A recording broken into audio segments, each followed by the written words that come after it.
오늘 우리는 구약시대에 일어난 한 사건을 통해서 한 개인이 탐욕으로 인해서 죄를 범할 때 그것이 그 공동체 안에 얼마나 큰 해를 미치는지 살펴보고자 합니다.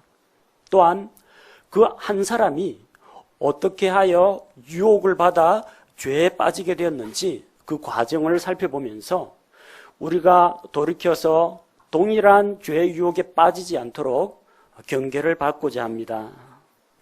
항상 인물 설교를 준비할 때는 어떤 쪽의 인물을 선택할까 마음속에 조금 고민을 합니다. 우리에게 본이 되는 모범적인 인물을 택할 것인지, 아니면 어떤 잘못을 저질러서 우리가 경계로 삼아야 할 인물을 택할 것인지. 생각해 보면은 양쪽 다 배울 점이 있습니다. 믿음의 영웅을 통해서는 우리가 좋은 점, 장점, 본받을 점을 배울 수가 있습니다. 반대로 범죄하고 실패한 인생을 통해서는 우리는 저렇게 해서는 안 되겠다. 그에 대해서 경고를 받고 또 우리 자신을 돌아보게 되고 그런 것들을 피해야 되겠다는 반면 교사로 삼을 수 있기 때문에 두 가지 모두 다 유익합니다. 그런데 오늘 우리가 살펴볼 이 아간이라는 인물은 부정적인 측면에서 우리에게 교훈을 주는 인물입니다. 사실 성경 말씀을 읽을 때 이 아간 때문에 이스라엘이 이렇게 되었다. 아간을 지탄하는 사람들이 많습니다.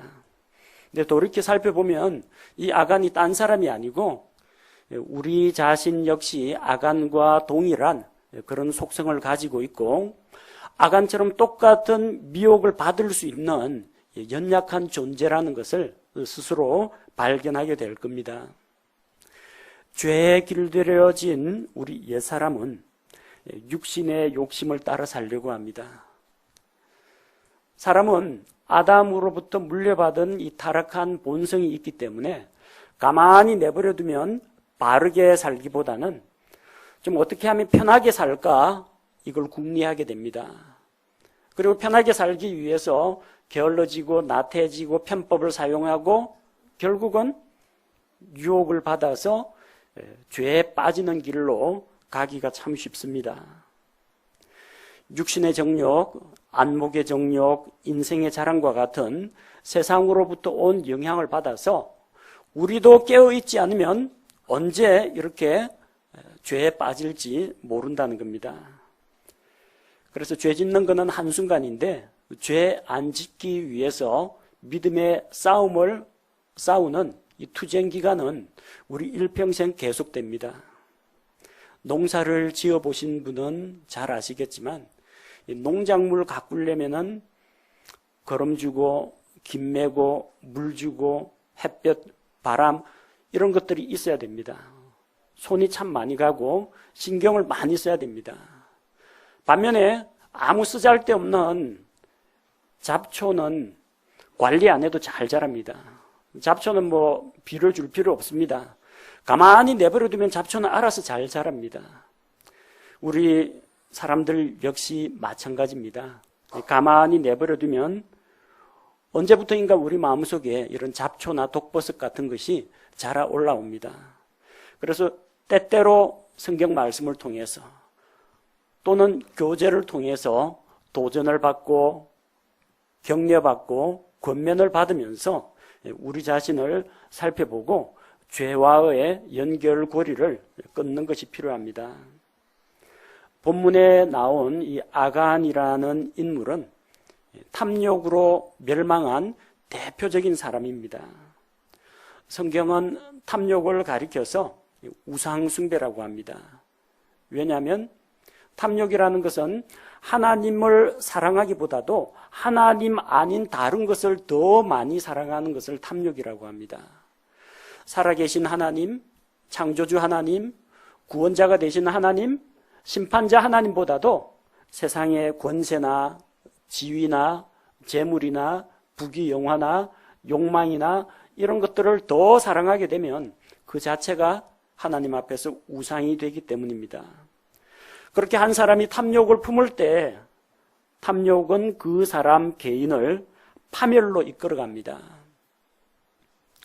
욕심이 잉태하면 죄를 낳고 그 죄가 장성해서 결국 사망에 이르게 됩니다. 그런데 그 탐욕이 그 한 개인으로 끝나는 게 아닙니다. 한 사람의 탐욕은 그와 그가 속한 공동체를 넘어뜨리기 때문입니다. 성경 인물들 가운데에서 재물에 대한 탐욕으로 인해 멸망한 대표적 인물이 아간이라는 사람입니다.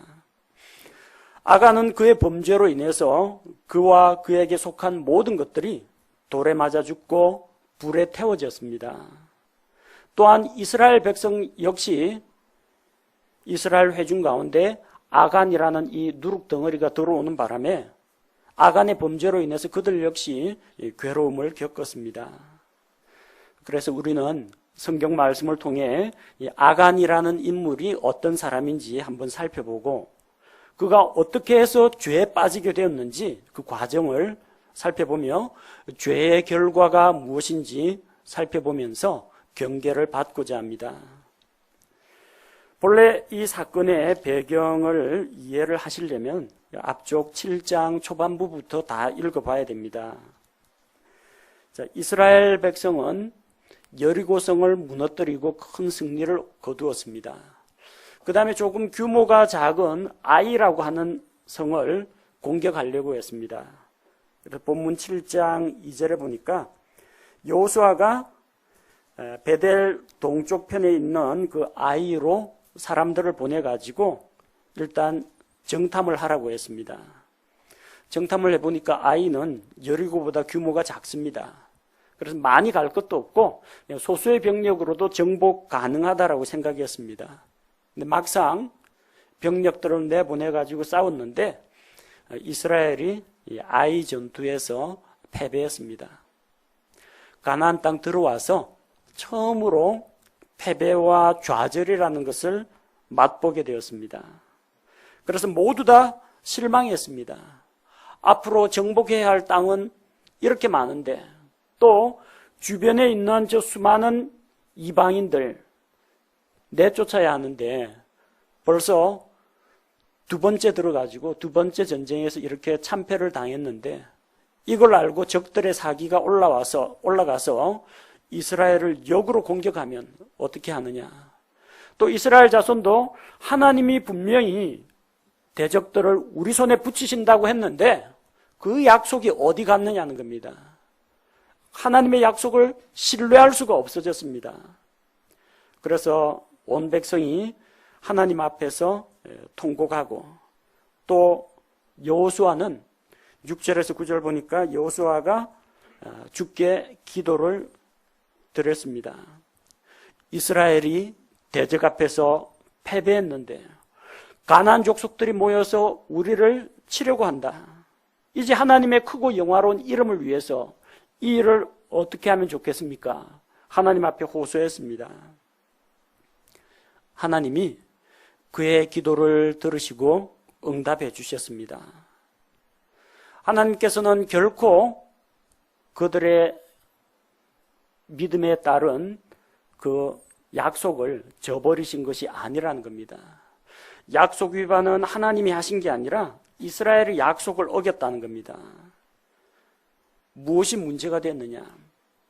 여리고성을 치고 나서 하나님께서 그 성 안에 있는 모든 것들 죽이고 불사르고 또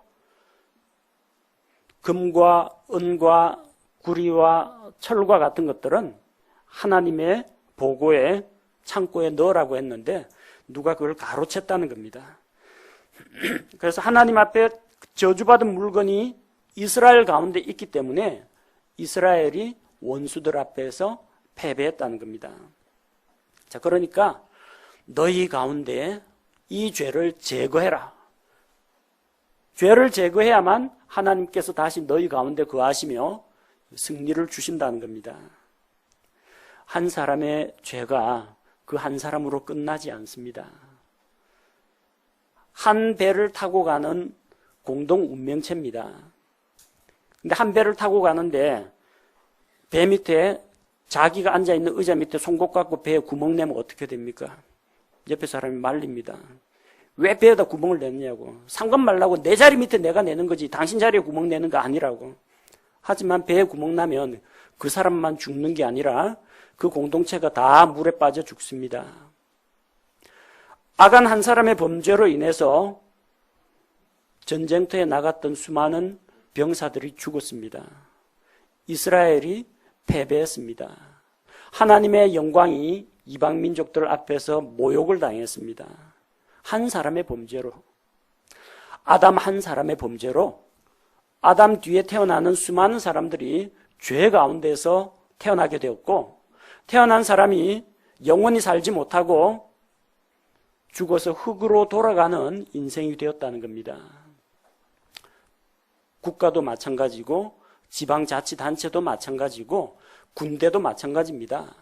누구 한 사람이 거기서 범죄를 하면은 그 죄의 상처가, 그 죄의 결과가 한 개인으로 끝나지 않습니다.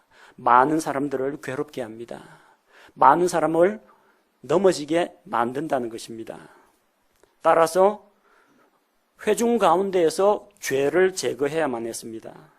이스라엘 백성은 16절에서 18절 말씀을 보면 제비 뽑기를 통해서 범인을 찾아냅니다. 구약 시대에는 오늘날과 같은 첨단 수사 기법 같은 게 동원될 수가 없었습니다. 당시에는 CCTV라든지 블랙박스라든지 아니면 지문을 채취하는 방식이라든지 이런 걸 쓸 수가 없습니다. 범인을 찾아내는 방법 가운데 하나가 제비 뽑기입니다. 제비는 사람이 뽑으나 그 제비의 결과는 하나님께서 주장하신다는 그런 믿음을 가지고 제비를 뽑았습니다. 도대체 누구로 인해서 이스라엘에 이 큰 재앙이 임하였는가 알아보자 하고 제비를 뽑았습니다. 각 지파별로 뽑으니까 유다 지파가 걸렸습니다. 유다 지파 안에서 또 뽑으니까 뽑아서 내려가니까 결국은 그 각 가족들 가운데에서 세라의 후손들, 그리고 삽디의 가족, 갈미의 아들 아간에게 제비가 돌아갔습니다. 최종적인 제비가 아간에게 돌아갔고 이제 아간에게 여호수아가 신문을 합니다. 도대체 내가 무엇을 하였느냐. 그렇게 해서 아간의 범죄가 이스라엘 가운데 드러나게 되는 겁니다. 오늘 우리가 본문에 본 이 아간이라는 인물은 제비 뽑기에서 보면 아시는 바와 같이 유다 지파의 인물입니다. 당시 가나안 정복 전쟁 가운데서 가장 큰 역할을 했던 두 지파를 꼽으라고 하면은 유다 지파하고 에브라임 지파입니다. 가장 숫자가 많고 또 전쟁 지도자 여호수아와 갈렙 가운데 갈렙이 유다 지파 소속입니다. 잘 나가는 지파입니다. 아간의 족보를 살펴보면 유다의 아들들 가운데 엘, 오난, 셀라가 있었고요. 그리고 다말에게서 얻은 베레스와 세라가 있습니다. 베레스 계열로 내려오면 베레스, 헤스론, 람, 아미나답 이렇게 해서 예수 그리스도에게까지 내려갑니다. 그런데 베레스 계열은 아니고 베레스와 같은 형제인 세라 계열로 내려가면은 아간이 나옵니다. 세라의 증손이요, 삽디의 손자요, 갈미의 아들인 아간입니다. 훌륭한 조상을 두었습니다. 아브라함의 자손입니다. 12지파 가운데 제일 강성한 그리고 유력한 유다 지파 인물입니다. 하지만 자기가 좋은 지파에 속했다고 해서 자기가 거룩하고 올바른 삶을 살아가는 것은 아니라는 걸 기억해야 합니다. 여러분, 좋은 가문, 좋은 가정에서 태어나신 분들 많을 줄로 압니다. 부유한 가정에서 태어나신 분들 계십니다. 아버지와 어머니가 다 믿는 가정인 그런 가정에서 나오는 우리 학생들도 있을 걸로 압니다. 아니, 아버지가 아니라 저 위에 할아버지 때부터 믿음의 가정인 그런 형제 자매들도 있을 겁니다. 친척 가운데 누가 목회를 하고 있는 그런 분도 있을 겁니다. 교회에서 요직을 맡고 있는 분도 있을 겁니다. 사회적으로 사람들에게 바른 것을 가르치는 교사나 교수, 교육계에 종사하시는 그런 좋은 부모님, 친척을 둔 사람도 있을 겁니다. 물론 좋은 환경입니다. 하지만 그것이 그 사람의 인격이나 정체성을 결정해 주지 못한다는 겁니다. 똑같은 아브라함의 자손입니다. 똑같은 유다지파 사람입니다. 근데 갈렙과 같은 믿음의 영웅도 나오고 아간과 같은 이런 배신자도 나온다는 겁니다. 무엇이 잘못입니까? 가문이나 혈통이 문제가 되지 않습니다. 좋은 가문에서, 좋은 가정 환경에서 자기가 자랐다고 해서 바른 사람이 되는 건 아니라는 겁니다. 그래서 좋은 가문, 나는 어릴 때부터 엄마 뱃속에서부터 교회 다녔다. 예, 축하드립니다. 좋은 일입니다. 어릴 때부터 신앙적으로 훈련받으니까 얼마나 좋습니까? 그러나 그것만 믿고 있으면 안 된다는 이야기입니다. 구원은 혈통이나 가문으로 받는 게 아닙니다.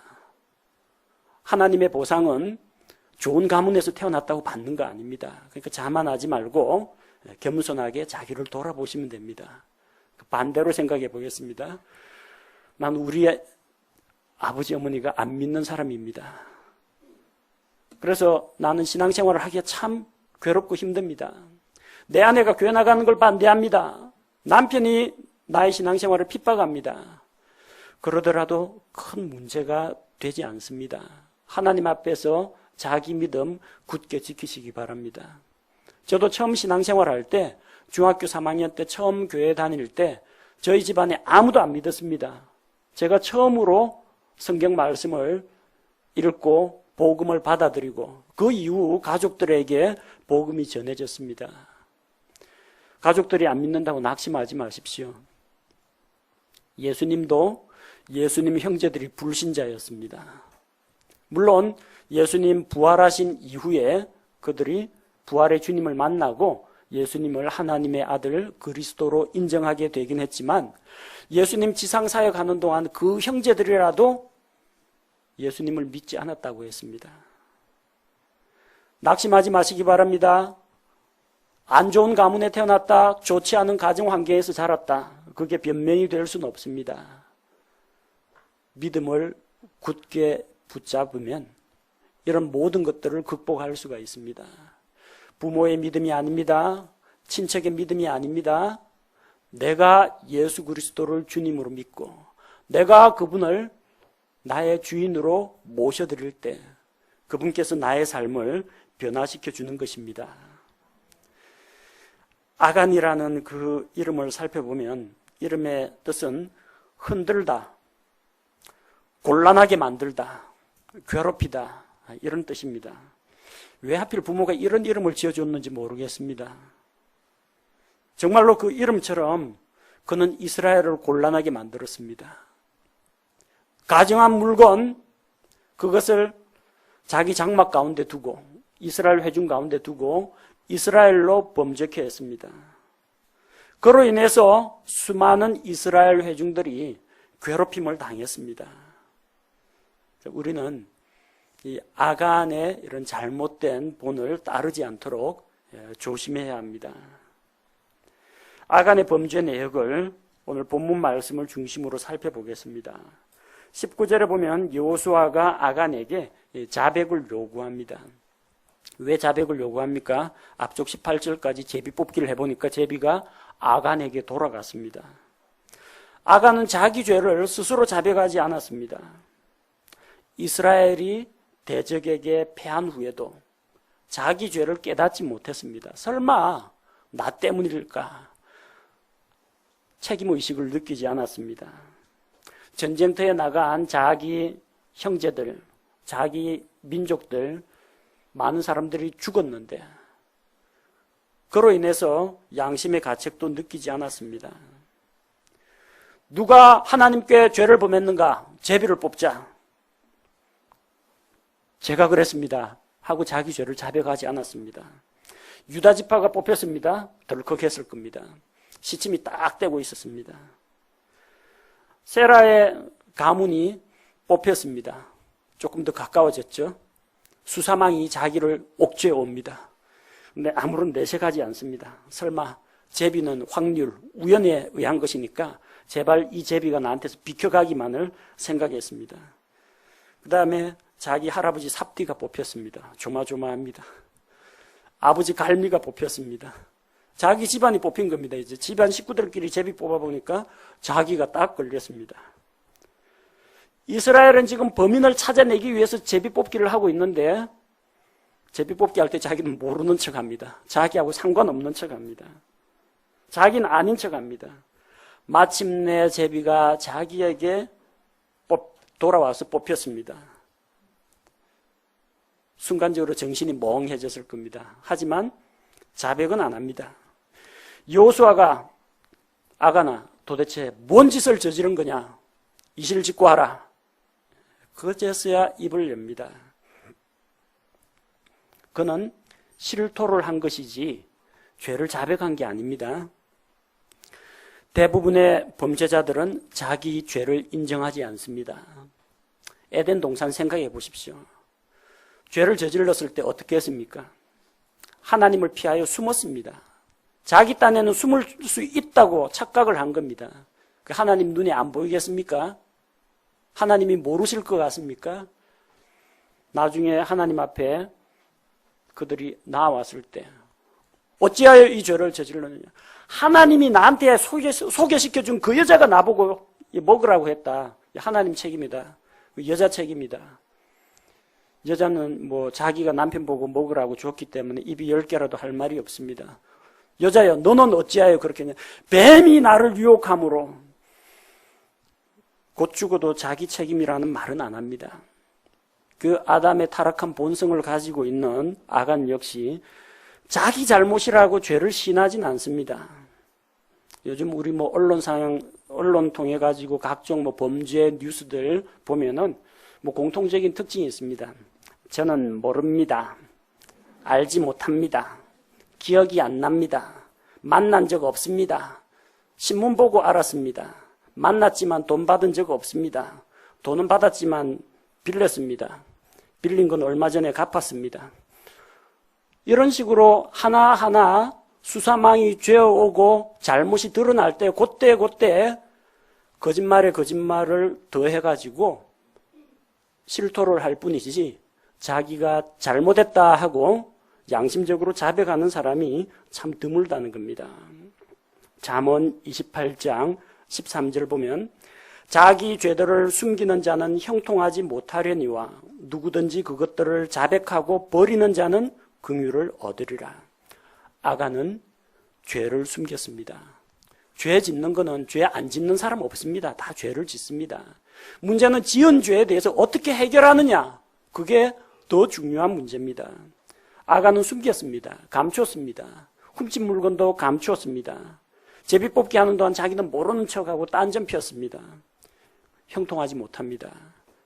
만약에 그가 먼저 하나님 앞에 나와서 자기 죄를 고백하고 용서를 구했더라면 하나님의 긍휼을 입을 기회가 있었을 겁니다. 그러나 숨기고 감추는 자에게는 결국 재판장이신 하나님께서 공의로 심판을 하십니다. 여호수아가 아간에게 묻습니다. 그분께 자백하며 내가 행한 일을 내게 고하라. 두 가지를 요구하고 있습니다. 그분께 자백하며, 그분이 누구예요? 하나님께 자백하며 내가 어떤 일을 저질렀는지 나에게 고하라고 합니다. 고해성사하라는 이야기 아닙니다. 로마 가톨릭 천주교에서는 죄 지으면은 사제에게 찾아가지고 자기 죄를 고하고 너의 죄를 사노라 이런 사면을 받거나 아니면 보석으로 어떤 선한 행실을 하라, 연보를 하라, 기도를 하라, 고행을 하라 이런 숙제를 내줍니다. 그러나 성경은 사람이 사람에게 이 자기의 죄를 용서받기 위해서 고해성사하는 것을 허용하지 않습니다. 너는 너의 죄를 그분께 자백하라. 하나님께 죄를 자백해야 됩니다. 그리고 이 죄의 결과 이 뒷수습을 해야 되기 때문에 지도자인 여호수아에게는 뭘 어떻게 했는지, 뭘 훔쳤는지, 그게 어디에 있는지, 죄의 결과물인 그 작물, 훔친 물건들이 어디에 있는지 다 이시를 짓고 해야 됩니다. 그래서 내게 고하라는 겁니다. 죄는 하나님께 자백해야 합니다. 그리고 문제 해결을 위해서 자기가 행한 일을 여호수아에게 고해야 했습니다. 20절에 보면은 아간이 여호수아에게 응답하여 이르되 참으로 내가 주 이스라엘의 하나님께 죄를 지어 이렇게 행하였나이다. 어찌어찌 행했는지 이야기를 합니다. 자기가 죄인이라는 건 인정했습니다. 주 이스라엘의 하나님께 죄를 지었다 고백했습니다. 이게 좀 일찍 나왔으면 좋았을 텐데 피할 수 없게 되니까 마지못해 실토를 한 겁니다. 그러나 그에게는 회개하고 뉘우치는 마음이 없었습니다. 뉘우치는 마음이 있었더라면 죄를 짓고 나서 찔림을 받았을 때 즉시 죄에서 돌이키고 또 죄악을 벗어 던져야 했습니다. 아간은 자기 죄로 인해서 슬퍼하지 않았습니다. 앞으로 죄로 인해서 처벌받을 것에 대해서 두려워하지도 않았습니다.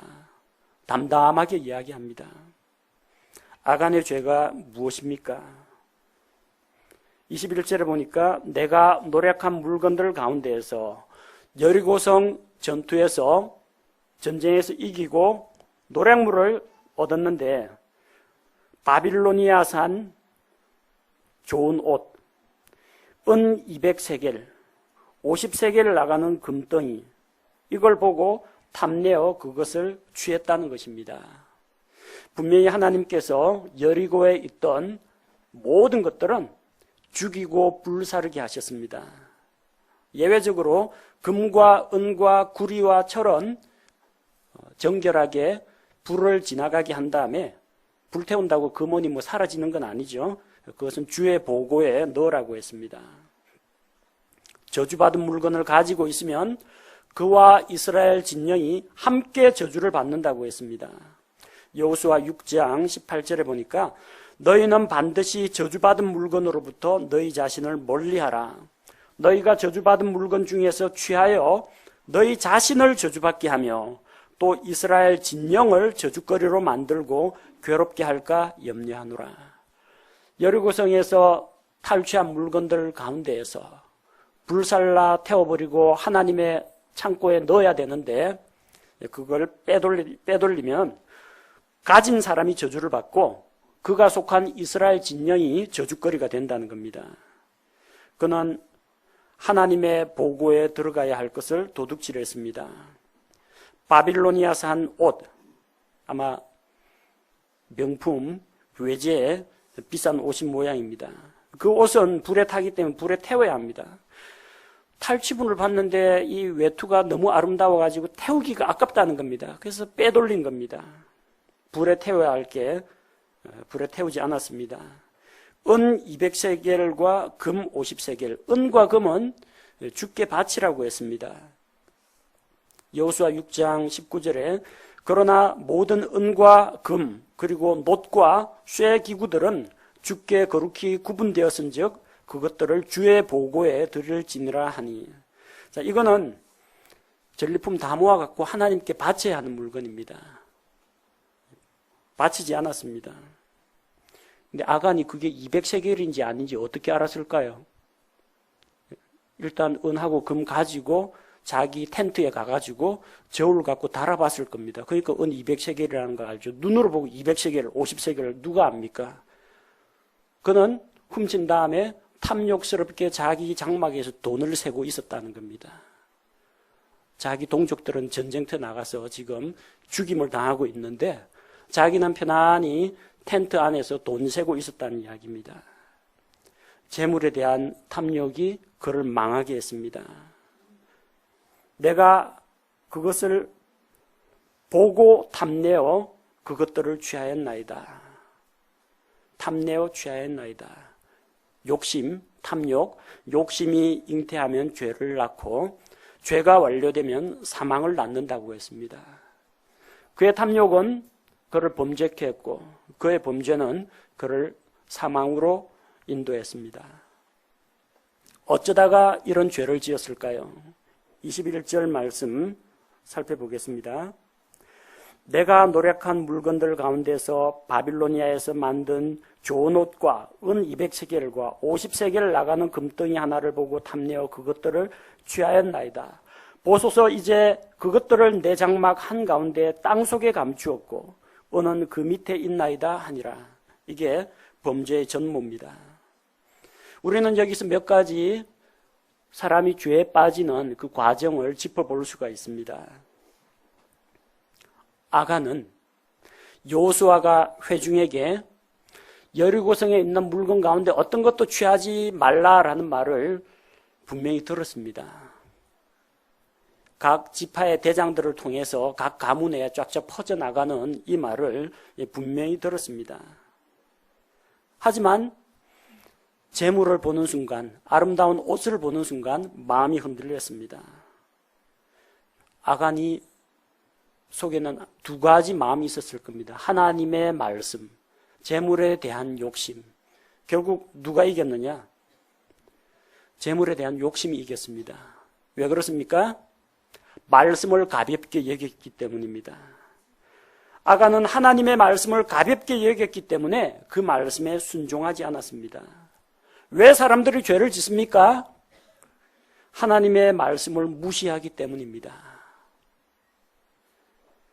죄를 짓는 첫 번째 이유는 사람들이 하나님의 말씀을 멸시하기 때문입니다. 두 번째, 어쩌다가 죄를 지었느냐? 아간은 주변에 아무도 보는 사람이 없다는 것을 확인했기 때문에 훔칠 수가 있었습니다. 만약 그가 2인 1조로 여리고성을 수색하면서 노략물을 수집을 했더라면 옆에 있는 동료 눈 때문에 절대 훔칠 수가 없습니다. 아니면 동료하고 짜고 공모해가지고 둘이 같이 저질렀겠죠. 그러나 아무도 아간이 훔치는 것을 본 사람이 없습니다. 본 사람이 있었으면 말렸겠죠. 아니면은 당장에 신고를 했겠죠. 여호수아에게. 만약 그가 동료들과 함께 있었더라면 그런 유혹에 넘어가지 않았을 겁니다. 성도들과 교제 가운데 우리가 그할 때는 보호받을 수가 있습니다. 그러나 외따로 홀로 떨어져서 오랫동안 신앙생활을 하다 보면 보호받지 못합니다. 누가 자기를 지켜주지 못합니다. 말씀으로 책망해 주지 못합니다. 나태한 삶을 살더라도 지적을 해주지 못합니다. 어떻게 사는지 자기 삶이 공개가 안 되는데 어떻게 권면하고 위로하고 격려해 줄 수가 있겠습니까? 교제가 중요합니다. 그리고 다른 사람이 옆에 없을지라도 하나님과 내가 같이 있다. 그런 생각을 하면서 자신을 지켜야 합니다. 세 번째, 아간이 죄를 짓게 된 것은 눈으로 보고 탐욕을 품었습니다. 보고 탐내어 취하였나이다. 대부분의 유혹은 눈을 통해 들어옵니다. 이분은 선악과를 보고 탐내어서 하나님이 금하셨지만 그것을 먹었습니다. 롯은 소돔 땅을 보고 그 땅을 보아하니 물이 많고 풀이 잘 자라니까 영적 신앙생활은 둘째치고 뒷전이고 가축을 많이 키울 수 있겠구나. 욕심을 냈습니다. 결국 소돔의 멸망 가운데서 간신히 목숨만 건졌습니다. 다윗은 목욕하는 여자를 보고 탐냈습니다. 눈에 들어오고 귀로 들리는 걸 어떻게 하겠습니까? 어쩌다 보면 고개 딱 들었는데 못 볼 걸 봤다든지 귀는 이거 항상 막고 다닐 수는 없지 않습니까?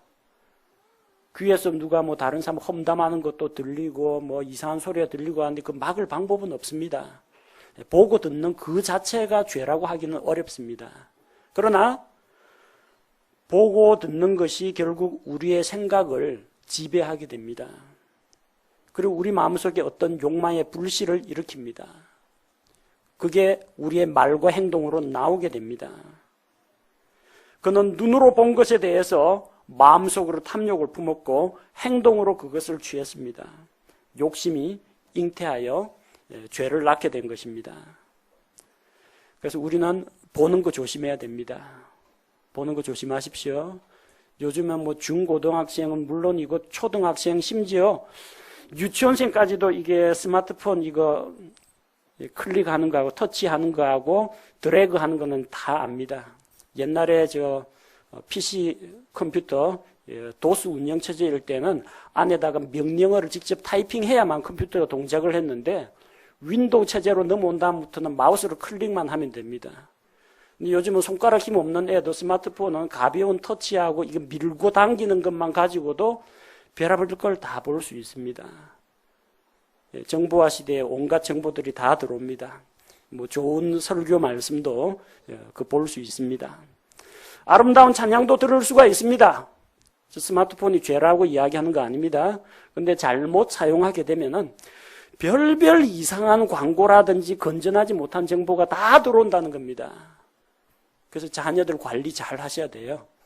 가끔 가다 자매들, 그 자녀들 스마트폰 한 번씩 열어보십시오. 누구하고 카톡하고 있나? 어느 사이트, 인터넷 어느 사이트 주로 즐겨찾기 해놨는지 가끔 열어보십시오. 뭐 보고 있는지. 눈으로 보고 귀로 듣는 거 조심해야 됩니다. 그게 우리 마음속에 탐욕을 불러일으키고 죄로 인도하고 나중에는 사망으로 한 개인, 그의 가정, 그가 속한 공동체에까지 해를 미치기 때문입니다. 아간이 이런 범죄를 담대하게 저지를 수 있었던 이유는 들키지 않을 자신이 있었기 때문입니다. 이스라엘 백성만 지금 그 군인들만 60만이고 사람들까지 치면 수백만 명인데 그 수백만 명 가운데서 나 하나쯤이야. 누가 알랴? 수백만 명 가운데 나를 누가 찾아낼 수 있으랴? 그렇게 생각한 겁니다.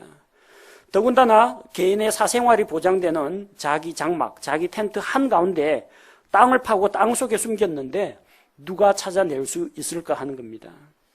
범죄자들은 완전 범죄를 꿈꿉니다. 자기가 붙잡힐 거라고는 생각 안 합니다. 붙잡힐 거라는 거 생각했으면 안 했겠죠.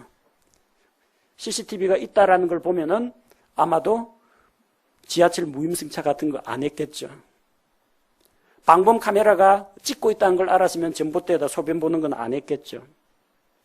자동차에 블랙박스가 달려있다는 걸 알면 자동차 유리 깨거나 자동차 긁는 일은 안 했겠죠. 근데 누가 알랴? 안 들킬 자신이 있다. 아무도 안 봤다. 그런 생각 때문에 담대하게 범죄를 저지르는 겁니다. 요즘에는 뭐 만졌다면 지문이 남습니다. 또 긴장한 상태에서는 머리카락을 흘립니다. DNA 조사하면 다 나옵니다. 그리고 목격자가 나타납니다. CCTV에 찍힙니다. 당시에는 그런 것이 없었습니다. 하지만 살아계신 하나님께서 이 모든 것을 지켜보고 계셨다는 겁니다. 아간은 안 들킬 거라고 생각했습니다. 사람들한테는 안 들켰습니다.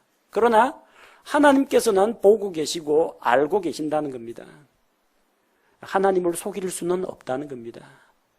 그가 범죄를 저지르기 전에 내가 하나님의 눈을 속이거나 피할 수 없다라는 거, 요 간단한 진리만 깨닫고 있었더라도 죄를 저지를 생각이 달아났을 겁니다. 하나님에 대해서 바르게 알아야 됩니다. 우리 사람을 죄에 빠뜨리는 죄 유혹이 어떻게 찾아오는지 잘 알고 깨어 있어야 한다는 겁니다. 그리하여 그는 마침내 죄를 실행하고 죄를 지었습니다. 아간이 저주받은 물건을 이스라엘 회중 가운데 가지고 들어오자 하나님의 징계가 임했습니다. 이스라엘 민족이 아이성 전투에서 패배하고 많은 사람들이 죽임을 당했습니다. 그리고 감추인 것이 드러나지 않을 것이 없다는 말씀처럼 아간의 죄가 하나님과 사람들 앞에 드러났습니다. 23절 말씀을 보니까 그들이 이스라엘 백성이 그것들을 장막 가운데에서 취하고 감춰놓은 물건들을 취하고 여호수아와 이스라엘의 모든 자손에게로 가져와 주 앞에 놓으니라. 범죄가 회중 가운데 드러났습니다. 사람들 가운데 드러나고 주 앞에 하나님 앞에 그의 범죄가 드러났다는 겁니다. 그리고 아간은 유죄가 확정되었습니다. 아간과 아간에 속한 모든 것이 다 멸망하게 되었습니다. 24절, 25절 보십시오. 처벌 대상이 누군지 보십시오. 세라의 아들 아간을 붙잡고 그 다음 그가 훔친 은과 옷과 금덩이, 요것도 처벌 대상입니다. 그의 아들, 딸들, 아버지가 잘못했는데 아간의 아들과 딸들까지 같이 엮여 들어갔습니다. 아간이 키우던 소와 나귀와 양과 짐승들까지도 같이 어쨌든 아간의 장막과 그것에게 속한 모든 것을 다 데리고 아골 골짜기로 가져갔습니다. 그것들을 돌로 쳤습니다. 아간이 돌에 맞아 죽었습니다. 그의 아내, 그의 자녀들, 그가 키우던 가축들도 돌에 맞아 죽었습니다. 그리고 그것들을 전부 다 불로 태우고 불로 태운 다음에 돌을 던져서 돌 무더기를 쌓았습니다. 두고두고 사람들이 보면서 경계를 받도록 했습니다. 아름다운 바빌로니아 산 옷은 입어보지도 못하고 재가 되고 말았습니다. 은과 금은 마땅히 하나님의 창고에 넣어야 하는데 은과 금, 은화 한 푼도 써보지도 못하고 은과 함께 그가 망했습니다. 금덩이와 함께 망했습니다. 이 은과 금은 이제 주의 보고에도 넣지 못합니다. 그 아간이 그 갖고 있으라고 하고 일제 돌로 던져가지고 은과 금 역시 불에 타가지고 녹아 흘러내렸을 겁니다. 또 거기에 돌 무더기를 쌓아서 경계를 삼았습니다. 모르죠. 또 아간보다 더 욕심 많은 사람은 밤에 또 가서 녹아 흘러내린 은덩이, 은하고 금도 캔다고 간 사람도 있을 수 있겠지만 아마 주의 진노, 하나님의 심판을 한번 맛본 사람은 거기에 은과 금이 녹아서 흘러내려 있다 해도 그 가지로 안 갑니다. 이스라엘에게 큰 징계와 함께 하나님의 두려움이 그들 가운데 임했습니다. 돌무더기를 쌓았습니다. 저 돌무더기가 뭡니까? 그거 세라의 후손인 아간이 하나님께 이리 범죄해서 이스라엘 사람들 역사 가운데 두고두고 오르내리는 이야기거리가 되었습니다. 그리고 이스라엘 땅에서 한참 멀리 떨어진 대한민국 부산에서 지금 설교 시간에도 이 말씀을 듣는 사람들, 모든 사람들의 귀와 머릿속에서 아간이 그런 사람이었구나. 그의 명예가 땅에 떨어졌습니다. 두고두고 사람들 사이에서 기억되고 있습니다. 아간의 사건을 통해서 우리 역시 경계를 받아야 됩니다. 어떻게 이 죄의 유혹, 탐욕 때문에 망한 아간처럼 되지 않으려면 우리가 어떻게 하면 좋겠습니까? 무엇보다도 하나님의 말씀을 우리 마음판에 새겨야 합니다. 아간은 말씀을 멸시하다가 말씀과 탐욕이 싸울 때 말씀을 무시하고 탐욕을 택했습니다. 그러다가 죄에 빠졌습니다. 하나님의 말씀을 여러분 마음속에 간직하십시오. 성경 말씀을 읽고 중요한 성경 말씀은 여러분 마음속에 암송을 해두십시오. 여러분이 죄지을 생각이 날 때 여러분 마음속에 있는 그 성경 구절이 떠오르면서 여러분을 책망하고 여러분을 가르치고 인도할 겁니다. 두 번째는 교제 가운데 거하십시오. 혼자 신앙생활하는 거 참 위험합니다. 또 가능하면 어쩔 수 없는 그런 경우에는 예외적인 경우가 있겠지만 주말 부부 그런 거는 되도록 안 했으면 좋겠다는 생각입니다.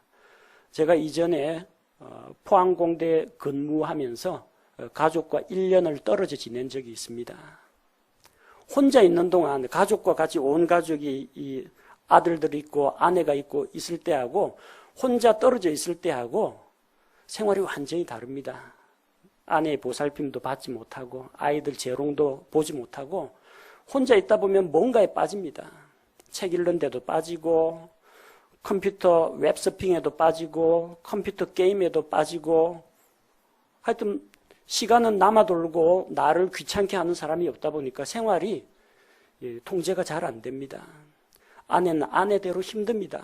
이 두 아들들 둘 거의 전쟁을 치르다시피 날마다 키우는데 아빠의 손길은 미치지 못하니까 얼마나 답답하겠습니까? 양쪽 다 힘듭니다. 교제 가운데 같이 있어야 됩니다. 부부는 같이 있어야 됩니다. 성도는 그리스도인 교제 가운데 끈끈하게 연결되어 있어야 됩니다. 신앙생활은 독불장군 없습니다. 아무리 잘난 사람이라도 혼자 내버려두면 활활 타오르는 숯불 가운데서 숯 한 덩이 꺼내가지고 저기 던져놓으면 금방 꺼져버립니다. 교제 가운데 있어야 됩니다. 주님과의 교제는 당연한 이야기이고 남편과 아내, 아버지와 아들, 엄마와 딸, 이 가족들도 교제 가운데 대화를 좀 하면서 하나로 좀 뭉쳐야 됩니다. 소모임이 일주일에 한 번 여기 와가지고 1시간 반 정도 하고 헤어지지 마시고 주중에 전화 연락도 좀 하시고 문자도 주고받으시고 집 가까우면 만나가지고 밥이라도 한 끼 하면서 자주 보고 교제를 나누십시오. 예루살렘 교회 사도행전 2장에 보면은 날마다 모여가지고 삶을 나누고 이 집 저 집 집집마다 돌아가면서 떡을 내고 음식을 함께 먹고 같이 기도하고 같이 하나님을 찬양했습니다. 우리의 교제가 다 바쁜 일상생활, 바쁜 직장과 바쁜 일상이 있는 건 알지만 함께 이렇게 교제를 나눌 때 보호받을 수가 있습니다. 우리 가운데 아간 같은 사람이 나와서는 안 됩니다. 당사자도 괴롭고 그 공동체도 괴롭기 때문입니다. 그리고 교제 시간에 자기를 좀 공개를 하십시오. 자기가 뭔 일을 하고 있는지, 일주일 동안 어떻게 살았는지 삶을 좀 나누시기 바랍니다. 성경 말씀 나누는 건 당연한 거고요. 삶 가운데서 경험했던 그런 경험을 통해서 깨달은 성경 말씀이 무엇인지, 내가 어떤 말씀을 주장함으로 이 유혹을 물리치고 승리했는지, 내가 설교와 성경 공부에서 뭘 배우고 어떻게 적용했는지 다른 형제 자매들과 나누시기 바랍니다. 자기 삶은 저 아간처럼 텐트 속에 다 감춰놓고 고개만 빼꼼 내밀고 딴 사람들 뭐 하나 보고 있으면은 이 텐트 안에서 지금 뭐가 일어나는지 모릅니다. 이 텐트 밑에 파면은 은이나 금덩이가 감춰져 있는지 범죄한 물건이 감춰져 있는지 아무도 모른다는 겁니다. 자기 삶을 사람들 앞에서 공개할 때 죄의 유혹을 이길 수가 있습니다. 그 다음 죄 짓기 전에 딱 한 가지만 생각하십시오. 죄의 결과, 죄의 삭시 무엇인지 생각하십시오. 그 죄 때문에 자신과 많은 사람이 곤란을 당하게 됩니다. 그 죄의 삭시 사망이라는 것, 하나님과 나와의 교제 관계를 끊어놓을 수 있다는 거 기억하십시오. 이 뭐 예수님 믿고 구원받았으니까 이제 뭐 지옥 형벌은 받지 않습니다. 하지만 하나님과의 교제를 어렵게 만듭니다. 다른 성도들과의 관계를 어렵게 만듭니다.